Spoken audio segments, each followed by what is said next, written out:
the first time, a European will take over the president of the Icao Council, the International United Nations Organization charged with developing the principles and techniques of world air navigation. We are talking about Salvatore Sciacchitano, born in 1944, mechanical engineer, with 39 years of experience in the aviation sector, who thanks to his skill and with great diplomacy has held manager positions in national and international organizations. He was general manager of the Italian Aeronautical Registry and then landed as deputy general manager at the Italian Civil Aviation Authority. In 2010, he became general secretary of the European Civil Aviation Conference. He will be president of the Icao board next January. Engineer Sciacchitano, what were the reasons that led you to run for the presidency of the Icao Council? Thank you very much for your question. Actually, the main reason that led me to be candidate for the presidency of Icao is that Europe never had in the past the honor to have the presidency of Icao. And the opportunity to bring the experience and the culture that we have in Europe was a great challenge. Given my position as Executive Secretary of the European Civil Aviation Conference, this was a good starting point for this competition and for this candidature. This is why I submitted my candidature that was first adopted in Europe and then was successful in Icao. What is Icao?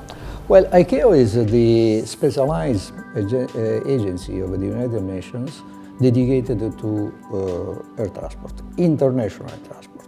The main tasks are related to adoption of standards and recommended practices. The main objective is to support the development of the international air transport worldwide. The technical Icao annexes to the Chicago Convention are the most important document through which the Icao publishes its regulatory activity. How does an annex take place? Amongst the objectives of Icao, safety and security are the highest priorities. We refer to a certain number of standards that are incorporated in annexes to the Chicago Convention. And this is a great, let's say, decision that was taken by the founding fathers of Icao when they decided to task a permanent council to adopt standards in order to have a faster mechanism for implementation, for adoption and implementation of standards. So safety standards and security standards are the core activities of Icao, and they are incorporated in 19 annexes to the Chicago Convention. In addition to this, there are two other activities that are highlighted and incorporated. One is facilitation, that is related also with the migration procedures, and the other one is environment, that nowadays is one of the highest priority. How will Icao face the suborbital air transport? Another subject of discussion, calls and drones. How will Icao take on the evolution and the related problems? Suborbital flights and drones are part of the main challenges that are going to be faced by Icao, that are related to the innovation of technology. Innovation technology is no longer characterizing Icao and the air transport for the innovation of materials or engines on board, but are characterizing new modes of transport. New modes of transport are, for example, those that are space transports. And in this regard, we have to remind that for the first time, last assembly held in Montreal in September-October, the Assembly of Icao adopted an historical resolution tasking Icao to develop standards and procedures for the space commercial air transport. For the drones, there are already some standards that have been incorporated within in the annexes, but what is the challenge now is to face the use of drones that are not just the small drones that are used for video recording and so on, but for example for services. Just recently, for example, in Icao has been presented an emergency ambulance. That is a drone piloted remotely, and in this sense standards will have to be adopted in order to allow flight over urban cities and so on.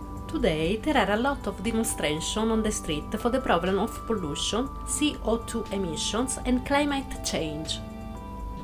How will the Icao face the issue? Icao has already a plan for CO2 emission reduction, and with a specific goal that is in 2020 to have a threshold not to be passed regardless of the growth of traffic, and to reduce by 50% compared with 2005 the emission of CO2 in 2050. Having said so, we have to recall that air transport, international transport contributes with 2% of CO2 emission worldwide, contributes with 12% of emission amongst the different modes of transportation, but unfortunately contributes with 80% of CO2 emission for communication more than 1,500 kilometers. So in this sense, the challenge for Icao, for international transport, is to improve, to reduce further. How? The first way is to adopt new technology that will improve the efficiency of engines and so consequently reduce the CO2 emission. The second one is to adopt new route operational procedures in order to reduce the time flight, in order to facilitate to reduce the emission of CO2. The third one is what is called the sustainable alternative fuels. Those fuels that are not originated by fossil origins. In this sense, the fuels that are alternative fuels are already available worldwide, but unfortunately are commercially not suitable, are too expensive. So there is a need to industrialize the production of sustainable aviation fuels in order to become more accessible to airlines. The fourth and last pillar of the process is what is called the market-based measures, or CORSIA, that is the carbon offsetting reduction of aviation fuels, that will have to compensate until the other three pillars will not be sufficient with the exchange of credits with green economy, with green production of emissions. Passenger increase exponentially. What will Icao make about safety? Well, Icao has identified two main issues related to the growth of traffic. One is capacity, and the second one is the availability of professionals. Regarding capacity, is a matter of responsibility, of course, of member states, and in particular of navigation service providers or airports. But the main task for Icao is to generate awareness in order to address these issues at national or regional level. The second issue is the availability of professionals. It has already been identified that there will be a gap or lack of aviation professionals in next years due to the growth of traffic that will not be compensated by aviation professionals available. We are talking about pilots, we are talking about cabin crew, we are talking about the traffic controllers, we are talking about maintenance specialists. Icao has launched a program called NGAP, New Generation Aviation Professionals, with the aim to create awareness and to promote the establishment of a training mechanism worldwide. Of course, there are member states that are already advanced in this field, typically in Europe, but there are regions that are well behind. And in this sense, they have to work more in order to compensate. Let's remind that the lack of aviation professionals has a consequence in terms of safety. What are the current and future plans of the Icao? My priority is to bring an agenda for modernization in Icao. Icao is a very solid and well-consolidated organization. It has celebrated this year's 75th anniversary, but has still some procedures that are quite old. The challenges deriving from innovation technology require faster reaction and faster decisions. For example, nowadays, the time requested in order to adopt a new standard is between 3 and 5 years. This is due to the need to participate in this process by member states. So from one side, we need the participation in order to have a consensus for the adoption of the standards, but on the other side, we require too much time. Innovation technology doesn't allow to wait so long.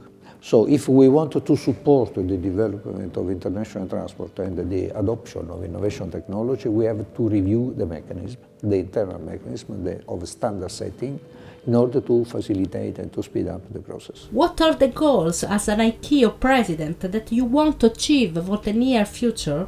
My mission will be to bring the modernization within Icao. Of course, we start immediately in parallel to the development of the normal or regular program. So there is a double, let's say, twofold activity. One is to continue to bring the normal work program in its implementation, but on the other side, to review within the Council and by the Council the internal working methods in order to enhance and to speed up the mechanism of decision making.